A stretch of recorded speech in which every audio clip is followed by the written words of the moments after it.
Պարոն Մամիկյանյան, տեսեք, երեք վարչապետի իմպիչմենտի թեկնածու Դավիթ Համբարձումյանն էր կոչով հայտարարությամբ հանդես եկել ուղղված քաղաքական ուժերին, ինչու նոր, այսպես ասենք, որոշեցիք նորից արթնացնել այս թեման իմպիչմենտի, ինչ հաջողություն կարող է ունենալ այս անգամ եւ ըստ էության նաեւ ակնարկ էր փողոցային պայքար սկսելու, ճիշտ ենք հասկացել։ Ճիշտ ասած, այդտեղ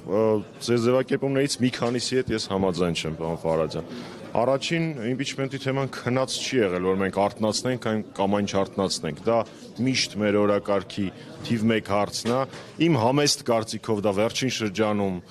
միակ ամբողջական առաջարկված ծրագիրն է ընդդիմության կողմից, իսկ Դավիթ Համբարձումյանը, քաղբանտարկյալ Դավիթ Համբարձումյանը, մեր ընկեր Դավիթ Համբարձումյանը հանդիսանում է իմպիչմենտի միասնական թեկնածուն։ Ես երկար կարող եմ գովերքի խոսքեր շռայլել պարոն Համբարձումյանի երեկվա նամակի հետ կապված, որը պետական մտածողության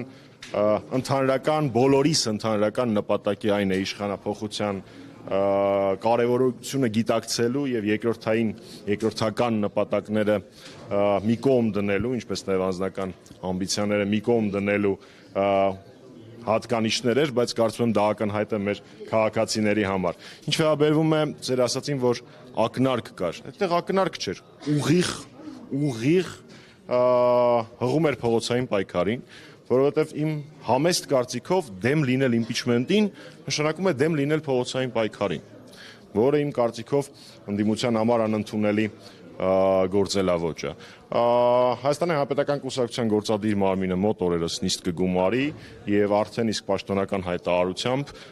իր եզրակացությունը կհայտնի այդ նամակի եւ առաջիկա process-ների վերաբերյալ։